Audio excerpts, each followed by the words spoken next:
Gold trusted gold buyers. మీరు తాకట్టు పెట్టిన బంగారాన్ని విడిపించి ఈ రోజు ఉన్న మార్కెట్ ధరకు కొనబడును.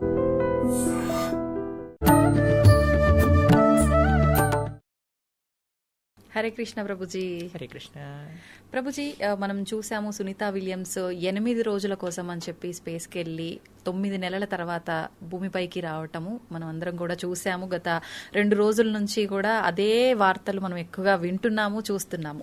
అయితే ప్రతి సోషల్ మీడియాలో కూడా అంటే ఒక్కొక్క ఛానల్లో ఒక్కొక్క రకంగా, మామూలుగా తను ఒక దగ్గరేమో భగవద్గీత పుస్తకం తనతో పాటు తీసుకెళ్ళింది ఆ గ్రంథాన్ని అని చెప్పి, ఇంకొక దగ్గరేమో వినాయకుడి విగ్రహాన్ని తీసుకెళ్ళింది అని చెప్పి మనకు అంటే కనిపిస్తున్నాయి చూసినంత వరకు.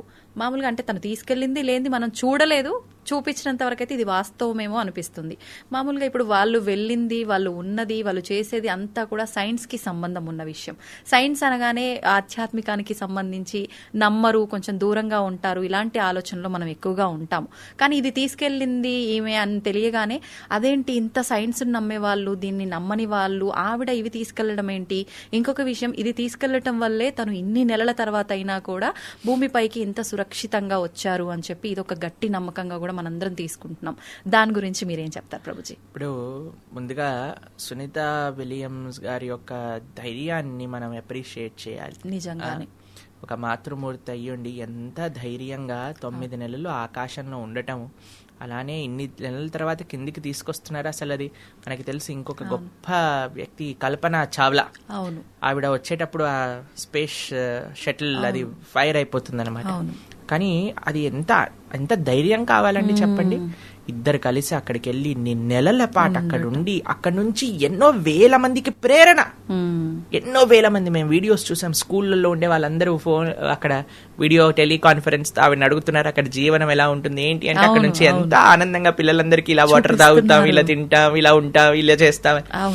అంత ధైర్యం ఉంది ఆవిడికి. అంత ధైర్యంగా వచ్చి ఆ చిరునవ్వు ఎక్కడ కూడా మిస్ అవ్వకుండా వచ్చారు వాళ్ళు. ఆ ధైర్యానికి, వారికి మనోధైర్యానికి, వారికి ఉన్న శక్తికి నిజంగా మనం చేతులెత్తి దండం పెట్టాలి. ఇంకొక విషయం చెప్తాను. ఆవిడే తన వీడియో మాట్లాడుతూ, నేను అంతరిక్షానికి వెళ్ళినప్పుడు మాతో పాటు భగవద్గీతతో పాటు ఉపనిషత్తులు కూడా మేము తీసుకెళ్ళాను. అక్కడ కొద్దిగా సమయం దొరుకుతుంది కాబట్టి దాన్ని అధ్యయన చేసి I thought it would be nice to reflect upon అని ఆవిడ చెప్పిన వాక్యములు అనమాట. అంటే ఆవిడ యొక్క భావన చూడండి, ఇవి చదివి వాటి గురించి ఆలోచన. భగవద్గీత ఎంత ధైర్యాన్ని నింపింది అర్జునుడి లోపల. ఒక వారియర్, సునీతా విలియమ్స్ గారు కూడా ఒక వారియరే నిజంగా చెప్పాలంటే. అలాంటి అర్జునుడి లోపల ధైర్యం నింపింది. సునీతా విలియమ్స్ కి ధైర్యాన్ని ఇచ్చింది. ఏపీజే అబ్దుల్ కలాం లాంటి మహానుభావులకి ధైర్యం ఇచ్చింది. తర్వాత ఆల్బర్ట్ ఐన్స్టీన్ లాంటి వారు ప్రేరణ పొందారు. ఎవరికి ప్రపంచంలో గీతని ముట్టుకున్నా వారికి ధైర్యం ఇచ్చే శక్తి భగవద్గీతలో ఉన్నది. ఇది భగవద్గీతనంటేనే ధైర్యం ఇచ్చే ఒక పుస్తకం. ఎవరు గీతని చదివినా సరే వారికి కొండంత ధైర్యం ఉంటుంది. ఎందుకంటే అండి అక్కడ కృష్ణుడే ఉన్నాడు కదా, కృష్ణుడే ఉపదేశం చేసింది కదా. యద్రపాతో ధనుద్ధర, ఆయన ఉండంగా ఇంకా మనకి ఏం కావాలి చెప్పండి. కృష్ణుడు, అర్జునుడు, భగవంతుడు, భగవద్భక్తులు ఉన్న చోట ధైర్యం ఎందుకు ఉండదండి? తక్కువేమి మనకు రాముడు ఒక్కడుండు వరకు, చక్రధారి అయి మన చెంతనే ఉండగా తక్కువేమి మనకు అని అంటే, అటువంటి అద్భుతమైన తత్వం ఈ ప్రపంచంలో ఎవ్వరూ ఇయ్యలేని ధైర్యం ఆధ్యాత్మిక మార్గం మనకిస్తుంది. ధర్మాచరణ మనకిస్తుంది. మొండితనాన్ని ఇవ్వదండి, ధైర్యాన్ని, ధార్మికమైన ధైర్యాన్ని, ధైర్యంతో పాటు కొండంత వినయాన్ని ఇస్తుంది. ధైర్యం ఒక కొండలా మనకిస్తే అంతే కొండలా వినయాన్ని ఇస్తుందండి. అంతే కొండగా మంచితనాన్ని ఇస్తుంది. అది నిజమైన ధర్మం అండి. అహంకారంతో వేరే మతాలపైన దూషణ చేస్తూ, ప్రేరేపాలు పడుతూ, వేరే వాళ్ళ శాస్త్రములలో ఉండే, గ్రంథములలో ఉండే విషయాలన్నింటినీ వక్రీకరించి చెప్పటం, ఇలాంటివి ఎప్పుడు కూడా మంచి ధర్మం అయితే ఇవ్వదు. అలా చేయడము, ఎదుటివారిని రెచ్చగొట్టడము, ఎన్నో గొడవలకి కారణం, ఇలాంటివి చేయకూడదు. ఇప్పుడు ఒకళ్ళు చేస్తున్నారు అని అంటే ముళ్ళుని ముళ్ళుతోటే తీయాలి అని మన వాళ్ళు కూడా ప్రారంభం చేశారు.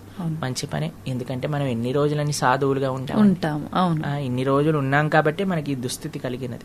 ఇప్పుడైనా సరే హిందువు మేలుకోవాలి అంటే లేచి కత్తులు పట్టుకొని పోవాలని కాదు.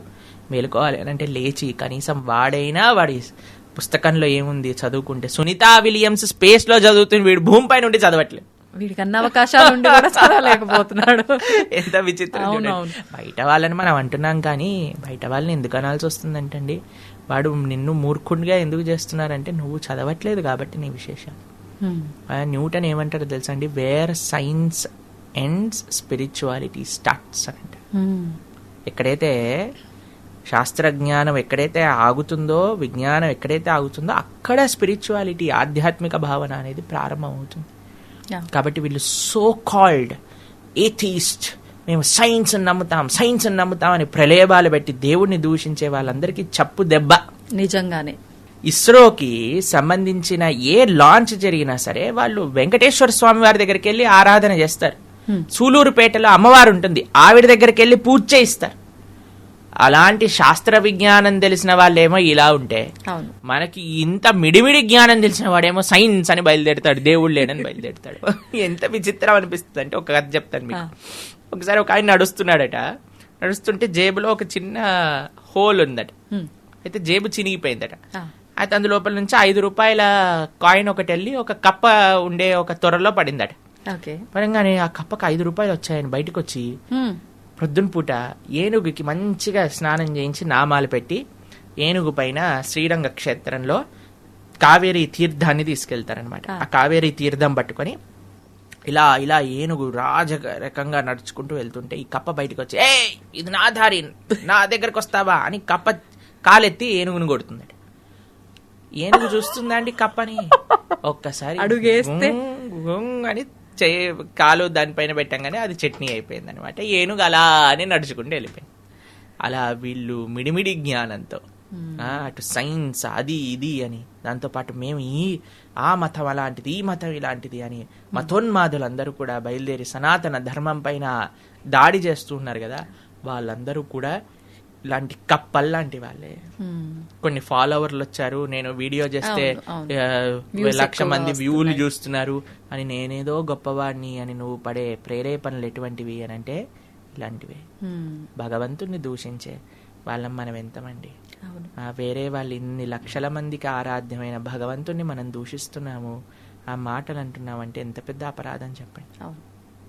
కాబట్టి నువ్వు నాస్తికుడివా, నీ ఇంట్లో ఉండు, నిన్నెవడూ మాట్లాడమనలేదు. ఆ మూఢనమ్మకాల్ని ఖండించాలి. మీకు ఒక విషయం చెప్తాను, మనం కూడా ఎప్పుడైనా సరే మూఢనమ్మకాల్ని ఖండిస్తాం. మీరు మా మాటల్లో వింటాం, ఎప్పుడు కూడా అశాస్త్రీయమైన విషయాలను మనం ఒప్పుకో మాట్లాడడం. అలా అని ఆధ్యాత్మికతను మన మాటలను కూర్తు, భక్తుల యొక్క ఆరాధ్యమైన భగవంతుని మనం ఏమనకూడదు. మనకి తెలుసు శ్రీనివాస రామానుజన్ ఎంత గొప్ప మ్యాథమెటిషియన్. వారిని ఒకసారి అడిగారు, అయ్యా మీరు ఇంత గొప్పవారు ఎలా అయ్యారు, మీకు ఇంత కాంప్లికేటెడ్ సొల్యూషన్స్ కూడా ఎలా వస్తున్నాయి అంటే వారు ఏమని చెప్పారు తెలుసా, నామగిరి అని ఒక ప్రదేశం ఉంది తమిళనాడులో, నామగిరి తాయారు అంటే అక్కడ ఉండే లక్ష్మీదేవి నాకు సొల్యూషన్స్ చెప్తుంది. నామగిరి తాయారు నాకు చెప్పిందే నేను రాస్తాను. వారి యొక్క జీవిత చరిత్రలో అది భద్రపరుచున్నదండి. నామగిరి తాయారు యొక్క ఆశీర్వాదం ఆవిడ చెప్పటం వల్ల, ఆవిడ అనుగ్రహం వల్ల నాకు వస్తుంది. మనము జీవితంలో ఇలా మాట్లాడతారు చూడండి, టీవీల పైకి వచ్చి సైన్స్ వైన్స్ అని, అలాంటి వాళ్ళు జీవితంలో సాధించింది ఏం లేదు. అలాంటి వాళ్ళ వల్ల ఉపయోగము ప్రపంచానికి ఏం లేదు.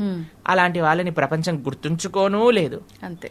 ఎవరినైతే గుర్తుంచుకుందో వాళ్ళందరూ వినయంగా ఉన్నవాళ్ళు, భగవంతుడిని యాక్సెప్ట్ చేసిన వారు, భగవంతుడిని ఆధ్యాత్మికంగా ఉన్నవారికి ఆ కీర్తి లభించింది. అది అన్నిటికంటే గొప్ప విషయం. అంటే ఏదో శక్తి లేనిదే మనం ఎలా ఉన్నాము అనే ఒక ఆలోచన ఎందుకు చేయలేకపోతున్నారో అర్థం కావట్లేదు. చూడండి, మూర్ఖులకి ఆ ఆలోచన వచ్చినా అది అర్థం చేసుకునే తత్వం ఉండదండి. అందుకే అంటాం కదా, మనం గుర్రాన్ని నది వరకు తీసుకుని రాగలుగుతాం కానీ నీటిని తాగించలేము. అవును. కాబట్టి ఆలోచన చేస్తే ప్రతిదీ అర్థమవుతుంది. అంత ఎవిడెంట్ గా ఉన్నా సరే అర్థం కావట్లేదు అని అంటే వారి యొక్క అజ్ఞానం, వారి యొక్క అహంకారం అదే వారిని కప్పేస్తుంది అనమాట. ఎవరైతే వినయంగా ఉంటారో భగవంతుడు అన్ని మంచి విషయాలు వారికి తెలియజేస్తారు, అందులో ఎటువంటి సందేహం లేదు. అంటే అది ఇప్పుడు అలా ఉండటం కూడా వాళ్ళ గత జన్మ కర్మను బట్టే ఉంటుందా ప్రభుజీ? అలా నాస్తికత్వంగా భగవంతుని దూషించి మాట్లాడటం ఇదంతా కూడా, లేదంటే ఈ జన్మలో ఉండే అజ్ఞానంతో కళ్ళు మూసుకుపోవటమేనా? అంటే ఏంటంటే అండి, ఎన్ని జన్మల సంస్కారములు మనతో వచ్చినా సరే మనం కానీ వినయంగా ఉంటే, అరే నాకు తెలీదు అనే భావన నా లోపల ఉంటే, తెలుసుకుంటాను అని ప్రయత్నం చేస్తే, వినయంతో స్వామిని శరణాగతి చేస్తే భగవంతుడు సాక్షాత్కరింపజేస్తాడు. దాంట్లో ఎటువంటి సందేహం లేదు. కాబట్టి నా కర్మ వల్ల నేను ఇలా ఉండడానికి అనటం కంటే నేను మారుతాను అనే ఒక సంకల్పం తీసుకోవటం చాలా గొప్ప సంకల్పం.